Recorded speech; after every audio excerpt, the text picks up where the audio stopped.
dawn of the 20th century, the age of ocean liner travel was starting to go big. Technology has begun to advance much morely.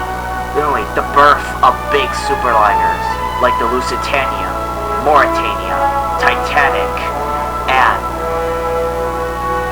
the Aquitania. But one ship, two ships in particular, would end up and would disappear from existence. And one that costed a few other lives.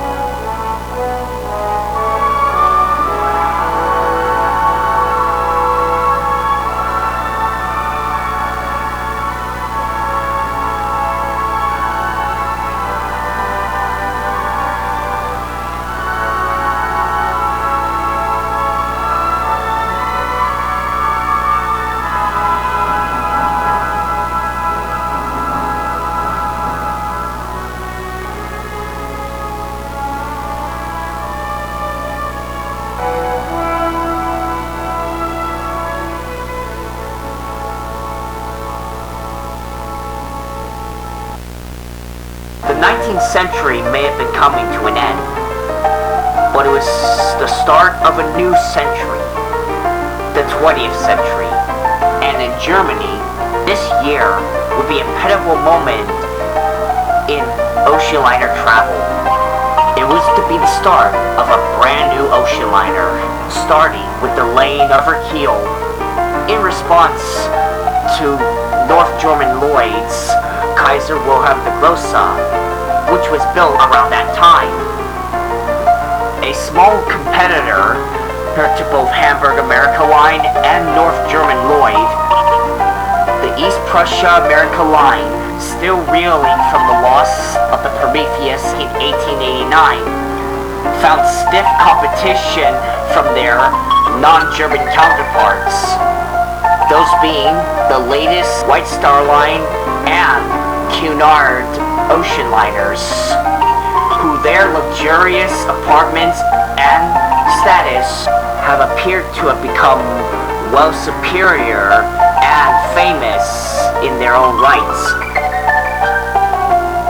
For the East Prussia America Line, still determined to become a major player in the shipping industry, took major risk into the project.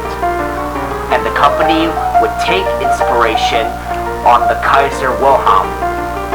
At AG Vikan in Stenium, her keel was laid down on June 9th, 1898. Workmen worked tirelessly 7 days a week to build this new ship. Construction was uneventful, but one incident stood out. 18-year-old Sefer Young Morsten was found unwillingly entangled after what started off as just a young, naive old teenager among his peers, ended up unwillingly left inside of Vienna's hull, unaware of anyone who noticed it. However, workers at that point had oftentimes would hear some southern music and and whispers coming from Vienna's unfinished deck hull. Although the truth, however, remained unsighted until guilt was soon found in a revelation almost a few years later. Nevertheless, the Vienna's launch on November the 14th, 1902, had become a monumental success for East Prussia America Line, giving birth to what they think was the future of their company.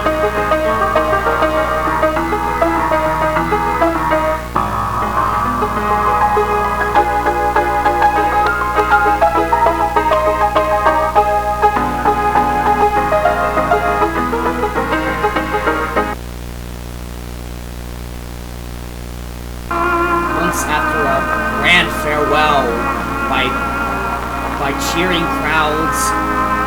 Vienna's final voyage took a very grim turn. Discovered adrift in the middle of the Atlantic Ocean by the newly built American ocean liner SS Alexandria. She was devoid of life.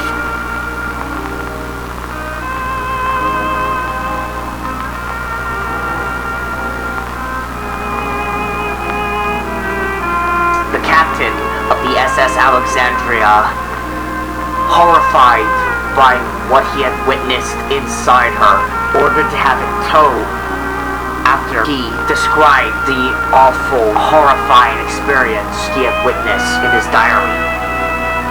When the SOS call was alerted by other ships about the Vienna's discovery, passengers on board the Alexandria were being transferred to other ocean liners, such as the SS Duchess,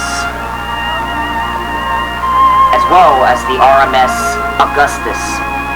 The Alexandria towed the ship to Halifax, Nova Scotia, a journey witnessed by all, as many watched silently.